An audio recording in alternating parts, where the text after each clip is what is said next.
Martin and the Dragon, Part 1. So a few quick little stories about recursion by David Turetsky from Common LISP, A Gentle Introduction to Symbolic Computation.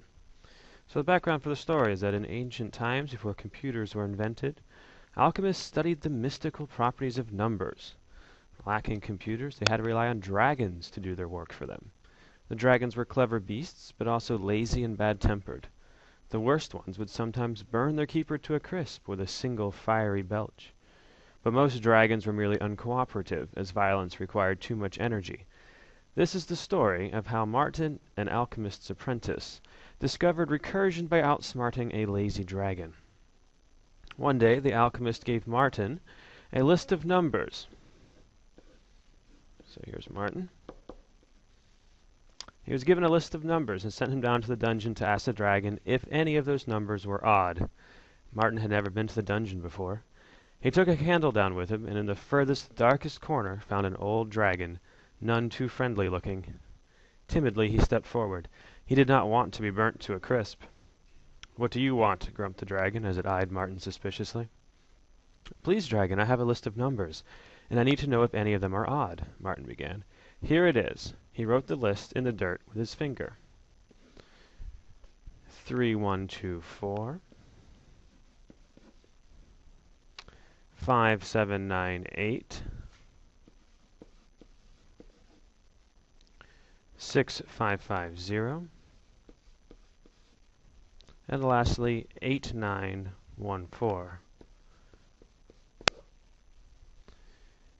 The dragon was in a disagreeable mood that day.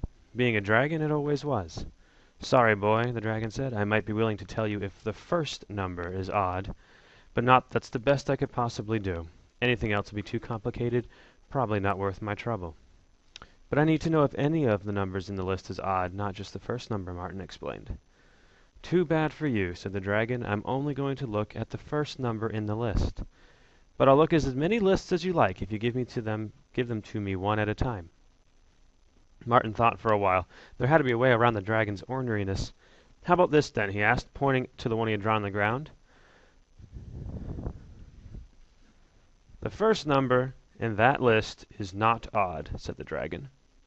Martin then covered the first part of the list with his hand and drew a new left parenthesis, leaving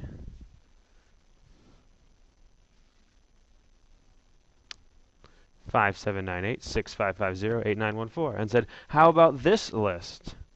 "The first number in that list is not odd," the dragon replied. Martin covered some more of the list. "How about this list, then?" 6550, 8914. "The first number in that list isn't odd either," the dragon said. It sounded bored, but at least it was cooperating. "And this one?" "Not odd.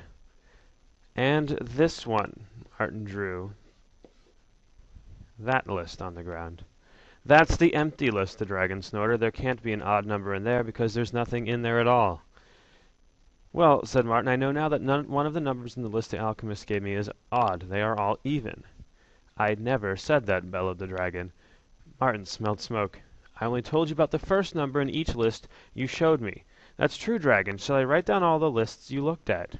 "If you wish," the dragon replied.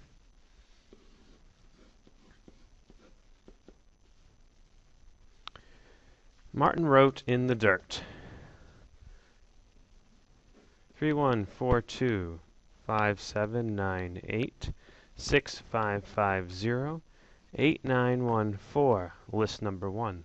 List number 2, 5798, 6550, 8914. The third list, 6550, 8914. The fourth list, 8914. And the very fifth and final list, the null list. "Don't you see?" Martin asked. "By telling me that the first element of each of these lists wasn't odd, you told me that none of the elements in my original list was odd." "That's pretty tricky," the dragon said. "Looks like you've discovered recursion. But don't ask me what that means. You'll have to figure it out for yourself."